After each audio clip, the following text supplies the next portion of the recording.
Meet Badaru. She's a young woman from Arua in Uganda. She makes a living by working at a local market.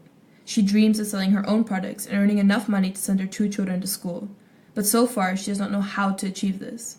Because she's still young, she does not own her own stall and still works for an older market woman. Badaru often gets treated badly by other people in the market. She gets yelled at and sometimes faces physical violence. The other day, Badaru was told to get fish from a local fisherman. She hates going there because the fisherman harasses her, but she never says anything because she is scared she will lose her job or face backlash from the community. Like most times, the fisherman made fun of Badaru and touched her in ways she did not feel comfortable with. He told her he would never sell her any fish again if she told anyone about this. Later, on the way home, Badaru tells herself that she needs to keep going to the fisherman in order to make a living. She thinks there's nothing a single young woman like her could do against the more powerful people in the market. Now meet Alma. She's the same age as Badaru, and also works for an older woman in a local market in Arua. She also has many dreams for herself and her family, and she knows she deserves a chance to achieve them. She's not scared of telling someone that she does not want to be yelled at or touched. Sometimes, Alma is also sent to get fish from the local fishermen. Like Badaru, Alma often gets harassed and intimidated by them.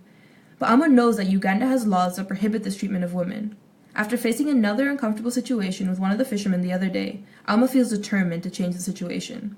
Later that day, she meets with her group of young market women to discuss how to change this problem. The case of Badaru represents the norm for many people working in informal markets in Uganda. Approximately 40% of all vendors in these markets are women under the age of 30. However, only 5% of them own their own market stalls. Therefore, many of these women work for older women and as a result have a very low and irregular income. While at work, they face emotional and physical abuse on a daily basis. Figures show that around 30% of all young women in Uganda have been raped. Young women often do not address these problems themselves because they feel unable to do so. Research shows that women under the age of 30 have the lowest level of influence within Ugandan society, even lower than children. Furthermore, they have little to no knowledge about their own rights and are not represented in any way within the management structures of the market. Surveys have shown that all of these conditions have led young market women to develop a weak identity. This means they have very low levels of self-esteem, confidence, and communication skills. The examples of Badaru and Alma show that confidence is key. Both live in the same environment and are confronted with similar challenges. However, Badaru feels defeated and unable to change her circumstances. She does not know how to stand up for herself and is not aware of the fact that she is not alone in facing these problems. Alma, on the other hand, knows that she has the right to be treated with dignity and respect.